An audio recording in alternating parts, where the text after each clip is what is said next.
This song from the BBC television series Ever Decreasing Circles.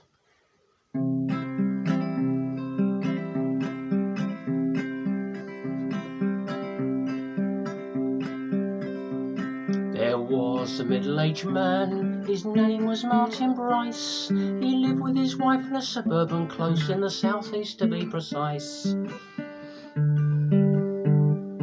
He was obsessed by precision, everything had to be just right. If a problem wasn't solved at the end of the day, he couldn't sleep at night. Martin took life seriously, he got stressed out, that's for sure. And she married and she fell in love with this organising bore. He got a buzz from all his projects and firmly by his side. When she smiled and said, Kidderminster, Martin went all funny inside. Poor Anne, Martin's faithful wife, infuriated by him though she too had a life.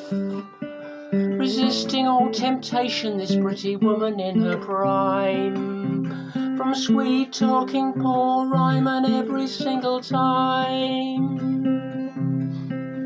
Martin, chairman of the committee and every group in the neighbourhood, he took more on his shoulders than he knew he really should.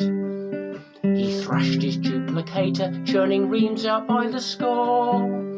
Then a new addition came to the close and he moved in and settled next door. Enter the smooth Paul Ryman, a charmer through and through, a fly in Martin's ointment, an educated Cambridge blue. Everything he touched seemed to turn to gold, a hero amongst men. Martin just went round in ever-decreasing circles again.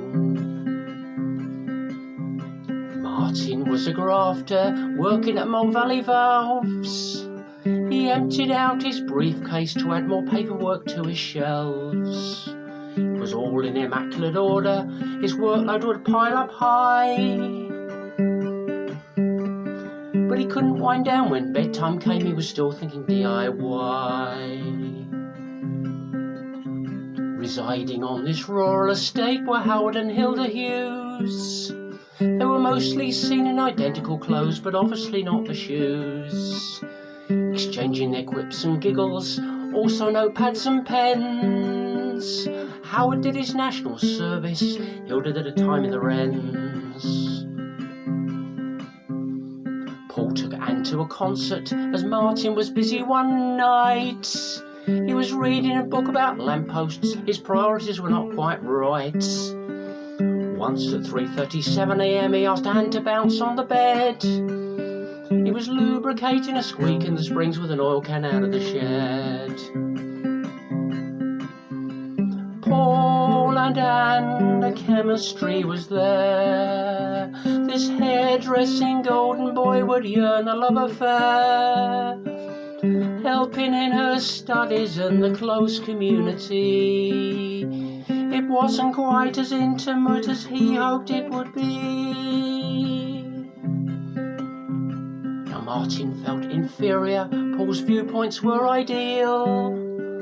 He resented all his winning ways, so casual and unreal. Paul aspired to run a health spa with more women in his pool. The friendly Mr. Ryman just made Martin look a fool.